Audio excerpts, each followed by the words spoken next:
Uma boa tarde a todos os nossos espectadores que nos assistem e nos acompanham. Estamos aqui com mais uma meditação matinal aqui da palavra de Deus para falarmos, para espalharmos a palavra do Senhor para mais pessoas, para a internet, entre mais outras plataformas. Hoje nós iremos falar sobre o amor que Deus tem para com aqueles que o amam também. Deus ama tanto aqueles que o amam e até aqueles que não o amam. Não demonstram um sentimento de amor para com ele. Mas o que é ter um sentimento de amor? Esse sentimento de amor não é igual um amor que tem no relacionamento, não. É um amor que Deus tem para com o ser humano, que significa um amor que um pai tem para com o filho. Todo mundo sabe, já ouviu falar, que a criação de Deus é considerado seu filho, a filha dele, a filho dele. Porém, a realidade é que nem todo mundo é filho de Deus ou é filha de Deus. Existe uma diferença entre aqueles que são filhos de Deus e até aqueles que não são considerados filhos de Deus. Deus considera aqueles que são seus filhos aqueles que obedecem a sua palavra e fazem a tua vontade. E seguem a Ele, e seguem a tua palavra em todos os momentos de sua vida. Ele disse na palavra, aqui em 1 João, capítulo 4, versículo 8, fala uma coisa que nós devemos ter. Deus tem, mas Ele também quer que nós venhamos ter também. Diz assim, ó: aquele que não ama não conhece a Deus, porque Deus é amor. Olha só. Nisto se manifestou o amor de Deus para conosco, que Deus enviou seu Filho unigênito ao mundo para que por ele vivamos. Veja só um negócio. Eu vi pessoas falando assim: olha, eu não entendo porque tem pessoas que falam assim que Deus ele é amor, que Deus ele tem paixão para as pessoas, por sua criação, só que ele condena a maioria, as pessoas que não obedecem a sua palavra para o inferno. Por que muitas pessoas vão para o inferno se Deus ele ama essas pessoas? Diz na palavra, que Deus ele é amor. Porém, a Bíblia diz que Deus é amor, mas aí tem uma coisa também que a Bíblia diz, que ele é justiça. E muitos não compreendem essa palavra. Deus ele é amor, de fato, porém ele também é justiça. Ele é amor porque ele ama aqueles que são seus escolhidos, ele ama aqueles que fazem a tua vontade. E até aqueles que não fazem, porque ele nunca vai virar as costas para aqueles que desobedecem. Ele não importa quais sejam as suas atitudes ou as suas ações, ele ainda vai sempre continuar amando mais que qualquer outra pessoa pode amar alguém. Mas tem um amor maior que a mãe para com o filho, o pai para com o filho e assim sucessivamente. O amor de Deus é maior que tudo. Porém, como a gente citou, isso não significa que Deus vai deixar de praticar justiça. Ele é o próprio sentimento de amor, ele é o próprio sentimento de amor. Porém, ele também é a própria justiça. Ele é a justiça. Ou seja, se Deus ele é amor e justiça, ele faz aquilo que é justo. Ele pratica a justiça. Ele não é um Deus ditador, um Deus que fala algo, porém sempre maltrata a sua criação, sempre, sabe, é uma pessoa que pratica injustiça com as pessoas. Não, Deus ele é uma pessoa boa. Ele é justo, é um Deus justo. Mas tem pessoas que não compreendem o porquê Deus faz as coisas. Ou porquê Deus permite certas coisas. Por que Deus permitiu que certo desastre aconteceu em tal lugar? Eu vou citar uns exemplos que aconteceram, nesses tempos, por exemplo, foi ano passado, se não me engano, foi ano passado, que foi ano passado, eu nem me lembro, mas faz muito tempo, ou foi 2022, eu não me lembro, faz muito tempo, já assim na minha mente, eu nem lembro a data, que aconteceu lá a guerra da Ucrânia e a Rússia. Se eu não me engano, foi 2022, o finalzinho assim de 2022, eu não lembro muito bem. Alguns podem compreender aí melhor. Eu não lembro de fato. Por que Deus permitiu que a Rússia invadisse a Ucrânia, começasse uma guerra lá? Por que Deus permitiu tal terremoto acontecer em tal lugar? Parece que aconteceu até aquele terremoto, lá na Turquia, nesses tempos. Por que Deus permitiu tal coisa? Por que Deus permitiu a pandemia da Covid-19 lá em 2020? Por que Deus permitiu a Segunda Guerra Mundial, a Primeira Guerra Mundial? Por que Deus permitiu tantas desgraças acontecerem nesse mundo? E parece que até hoje permite. Por que Deus permite que um inocente morra, que um bebê inocente, um bebezinho, seja atropelado junto com a sua mãe, seu pai? Por que Deus permite que certas pessoas justas, trabalhadoras, sabe, passam o dia inteiro trabalhando ali, se esforçando, sejam até assaltadas, roubadas, percam seus pertences que demoraram tempos e tempos, anos e anos até, coisas caras que foram ali tomadas por um assalto, por uma pessoa só? Por que Deus permite essas situações? E até outras coisas piores. Deus, ele não é aquele que tá acima da terra, acima do céu? Por que então tanta desgraça acontece que parece que é pela permissão dele? Essa é a dúvida de muitos. E a resposta é simples. Deus, ele permite, porém, ele ajuda essas pessoas. Ele busca ajudar essas pessoas. Percebe um negócio, perceba um negócio. As pessoas que. Tantas pessoas que sofreram lá no negócio do Rio Grande do Sul, né? Aquela enchente que aconteceu lá no Rio Grande do Sul. Quantas pessoas morreram, perderam suas vidas? Mas pensa também em quantos cristãos, inocentes, pessoas que seguiam a palavra de Deus também morreram naquele lugar. Também tiveram aquelas pessoas. Agora pensa também no que as pessoas faziam para Deus. Aí que vem o motivo de muitas coisas. Sabe por quê? Vamos começar do início. Sabe por que a Segunda Guerra Mundial foi permitida por Deus também? Principalmente por causa dos judeus foram os alvos lá, né? Daquele cara lá, né? O ditador da Alemanha, né? Sabe por que tantos judeus morreram? Sabe? Naqueles. Foram torturados, mortos em holocaustos e tal. Por que Deus permitiu isso? Você sabia que a maioria dos judeus, ao todo, desacreditam que Jesus é o Messias? Isso não é motivo, lógico, de vir alguém massacrar eles, lógico. Mas como é que Deus vai dar proteção para alguém se ela mesma não acredita nesse mesmo Deus? Como é que Deus vai, sabe, guardar alguém que não faz a sua vontade? E muitas daquelas pessoas se diziam crer em Deus, mas não faziam ao menos o cumprimento dos mandamentos do Antigo Testamento.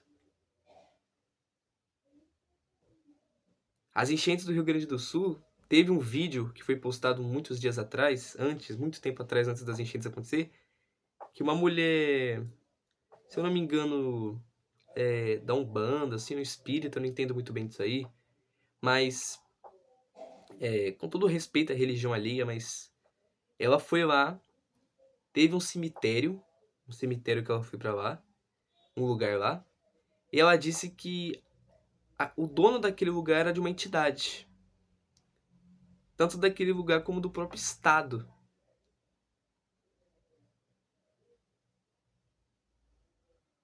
Olha só. Eu acho que muitos aqui até mesmo já ouviu falar tão mal do Rio Grande do Sul, que o povo lá é preconceituoso com o estrangeiro, que são isso, são aquilo, outro. Olha só. Como é que alguém que não pratica a palavra de Deus, a vontade de Deus, vai ser protegido por ele, vai ser guardado dos males desse mundo? Deus até dá livramentos. Vê, vê bem. Quantas pessoas se salvaram de algo que parecia que ninguém seria salvo? De um tiroteio, de um conflito. Tantas pessoas se salvaram. Sabe o massacre que aconteceu lá na escola de Suzano, que foi em 2019? Teve gente que escapou. E muitos que escaparam tiveram um livramento, porque os pais, ou eles mesmos, faziam oração, faziam a vontade de Deus, liam a Bíblia, praticavam a vontade de Deus. Eram cristãs. Olha quantos se livraram. Teve gente que morreu, mas olha quantos também se livraram. Tem coisas que Deus permite, tem coisas que Ele não permite. Deus pode permitir que eu morra hoje, mas Ele também pode não permitir isso. Deus, ele é o dono da vida e da morte. Ele sabe de todas as coisas e sabe o motivo, tem um motivo para tudo. Muitos questionam Se Deus ama alguém, ama tal pessoa, ama isso, aquilo, outro, mas por causa de certas situações ela pensa que não. Na verdade, Deus ama sim, todos, todos, por igualdade, todos. Não importa o seu gênero, não importa o que você se identifique, não importa o que você pensa, com a sua opinião, não importa nada, sabe? Absolutamente nada assim que você seja. Deus vai te amar do mesmo jeito. Mas sabe o que Deus não vai amar em você? O que habita no seu coração. O que habita em você. E o que é isso? É o pecado. É o pecado. Deus não ama o pecado. Deus ama o pecador, mas ele não ama o pecado. Muitos perguntam assim: "Ah, Deus ele é amor, Deus ele é alguém que tem compaixão, então se eu mentir aqui, se eu pegar esse dinheiro que eu sei que é do meu amigo, se eu fizer isso, aquilo, outro, pode ser, sabe, que a Bíblia condena, né? Se eu pegar isso, fazer aquilo, outro e tal, não vai dar em nada, não vai dar em nada. Deus ele perdoa, é só pedir perdão depois. Deus ele é misericordioso, Deus ele é um Deus amoroso, piedoso, não tem o que temer, que ele vai me perdoar, ele vai ter misericórdia de mim. Não tem problema fazer isso, fazer aquilo outro. Olha o engano. Como ela fala, Deus é amor, mas ela corta por aí. Ela fala que Deus é amor, mas ela não falou que Deus é justiça também. Se muitos pensam assim, ah, eu posso fazer isso e depois Deus perdoa, então por que será que Jesus fala tanto, sabe, falava tanto, condenando o pecado? Falando até mesmo sobre o inferno, que Jesus falou tantas vezes, até lá na parábola de Lucas, sobre o rico e Lázaro. Jesus falou sobre aquilo. Falou que aqueles que até não faziam a vontade de Deus podiam ser condenados a isso, ao inferno, às trevas. Mas Deus tem misericórdia de todo mundo. Por isso que ele dá chance diariamente. Esse vídeo é uma forma de resgate, de ajudar a todos. Inconscientemente, sabe? Deus ele quer te ajudar, ele quer te resgatar. Se você pecou, você fez isso, aquilo, outro, você tem pecado constantemente, você sabe que é errado, você às vezes vem na cabeça, eu sei como é que é. Vem na mente assim umas vozes, uns pensamentos que dizem assim: não tem mais jeito pra você, Deus não vai te perdoar, você já pecou tanto, como se tivesse limite, né? Limite de pecado. Jesus mesmo disse, né, quando Pedro perguntou: Senhor, se meu irmão tem me defraudado, né, tem me insultado, quantas vezes eu posso perdoar ele? Até 7? Aí Jesus falou assim, não até 7, mas até 70 vezes 7. O que Jesus quis dizer? Não tem limite. Quer dizer que para perdoar não tem limite. Deus faz a mesma coisa. Deus, ele te resgata, te ajuda e te perdoa. O pecado não é mais uma barreira entre Deus e nós. Sabia disso? Quando Jesus ele morreu na cruz, foi crucificado, ele disse lá na cruz, né? Suas últimas palavras foram: está consumado. Depois daquilo, o céu se encheu de trevas, né? Ficou escuridão, aconteceu um terremoto lá na terra. O que significam aquelas palavras? Está consumado. Quer dizer, finalizou. Está terminado. Chegamos aqui ao ponto final. Ou seja, o pecado chegou ao fim. O pecado não é mais uma barreira entre o homem e Deus. Jesus veio assim para dar salvação.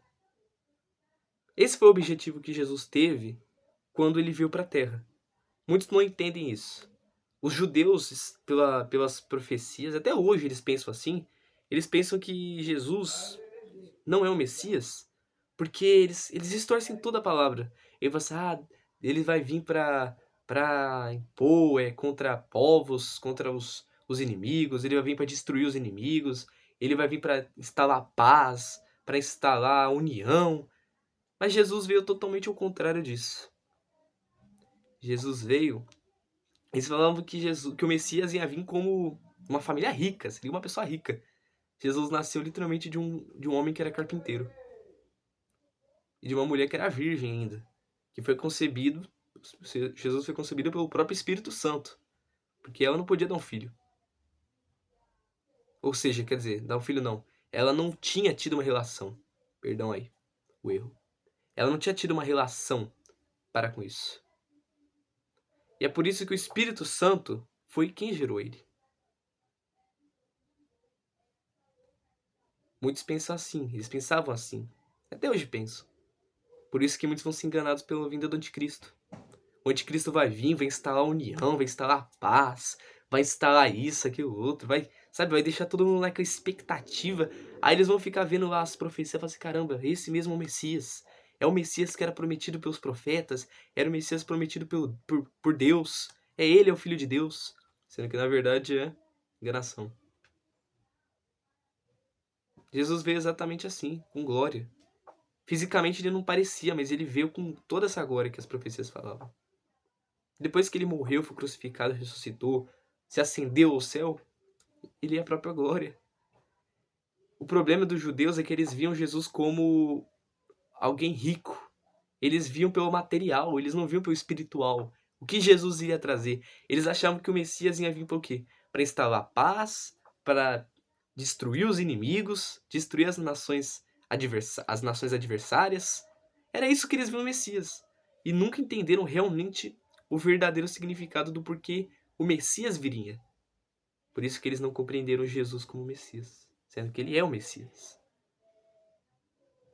Infelizmente, muitos vão ser enganados na vinda do anticristo, que vai vir para enganar todas as nações, até os eleitos de Deus, no caso seriam eles, e até mais outras pessoas, né, que sabem de Deus, até mesmo já ouviram falar sobre isso aí, sobre o anticristo, sobre a grande tribulação, até os eleitos de Deus serão enganados.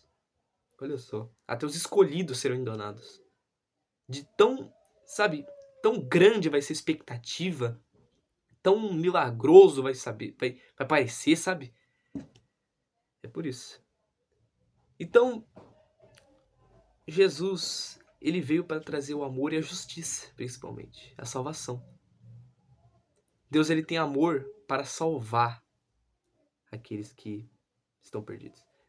Deus ele é tão amoroso que ele enviou o seu filho, o único filho, que era o próprio Jesus, o que não tinha pecado algum, o que não era nem digno de pisar nessa terra.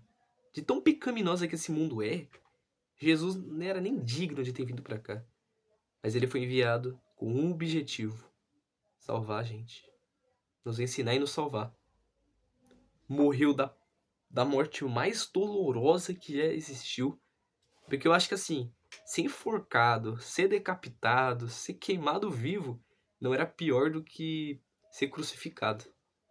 Porque o seu corpo ficava assim, esticado, suas mãos pregadas, seus pés pregados, no madeiro, e você ficava ali, horas e horas se angustiando de dor, e até mesmo seu pulmão se fechando, quase não entrando mais ar. E Jesus ficou ali por muito tempo. Muitos ficam por horas. Precisava até o quê? Quebrar a perna do crucificado, porque aí muitos até aguentavam, eram resistentes, né? Aguentavam esse tipo de coisa. Aí eles quebravam a perna porque aí o corpo ia jogar o peso, né? Tudo ali. Aí a pessoa morria, né, instantaneamente naquele momento. Mas Jesus morreu na hora, porque o sacrifício tinha que ser perfeito. E foi. Tudo isso para nos salvar, nos resgatar. Como é que um Deus tão amoroso assim? Ou melhor, como é que um Deus ele não é amoroso, sendo que ele entregou o seu filho? Se entregou para nos salvar? Como é que você não chama essa pessoa de alguém amorosa, de alguém que teve compaixão, de alguém que teve misericórdia de nós pecadores? Nós que nem merecíamos, nem dignos fomos e nem somos ainda dignos de tal sacrifício, de tal ação, de tal atitude que Jesus teve. Como é que você vai falar que ele não teve esse amor? Que ele não é um Deus misericordioso, amoroso? Ele é tão amoroso que ele ainda continua, sabe? Batendo na tecla, batendo no martelo, sabe? Assim, ó. Batendo no martelo pra tentar colocar juízo na mente de muitos que têm estado no pecado. Estão até na igreja, mas estão pecando, mas estão aí errando. Estão falhando como se não fosse nada. Como se isso não tivesse problema algum. Estão aí. E Jesus tem a tão misericórdia, tão grande amor, que busca salvar essas pessoas. Ainda há jeito pra você, ainda há jeito pra mim, há jeito pra todos nós. O sacrifício de Jesus, ele não foi invalidado durante esses 2000 anos. Desde aquele tempo até agora, atualmente 2024, o sacrifício dele ainda é válido. Salvou muitas almas e ainda salva e continuará salvando. Pode salvar a sua também. Talvez você já é alguém salvo, porém está se perdendo aos poucos. O mundo está te levando. Sabe, aos poucos você está nem percebendo, mas o diabo está te levando. Você está indo na onda do mundo, você está indo na onda do pecado. Você está nem percebendo, mas você está. Acorda. Jesus tá te despertando. Ele quer te salvar, ele quer salvar todos nós. Ele quer, e como ele me salvou, eu mesmo falo por experiência própria. Às vezes eu vejo que eu tô falhando, quando eu tô tropeçando, sabe? Sabe, parece que eu tô diminuindo a minha comunhão com Deus, parece que eu tô parando de ler a Bíblia, parando de orar mais, sabe? Parando de fazer o que eu tava fazendo que era bom pra Deus, que eu sabia que era bom pra Deus, mas eu comecei a parar pelo tempo. Aí Deus me coloca isso na mente. Vem na minha mente e eu volto. E o que é bom é a gente fazer melhor do que a gente fazia antes. Cada dia mais melhor. Bem melhor ainda. Cada dia bem melhor ainda. E Jesus, ele nos tem essa misericórdia. Ele tem essa misericórdia para conosco. Para nos ajudar. Para nos salvar. E é isso que ele quer para cada um de nós. Ainda há jeito para você, meu amigo. Nada está perdido nesse mundo. Nada está perdido. A sua vida não está perdida. Ele quer te ajudar e te salvar. Deus abençoe a vida de todos em nome de Jesus Cristo. Até o nosso próximo encontro nesse canal e em outras plataformas em nome de Jesus.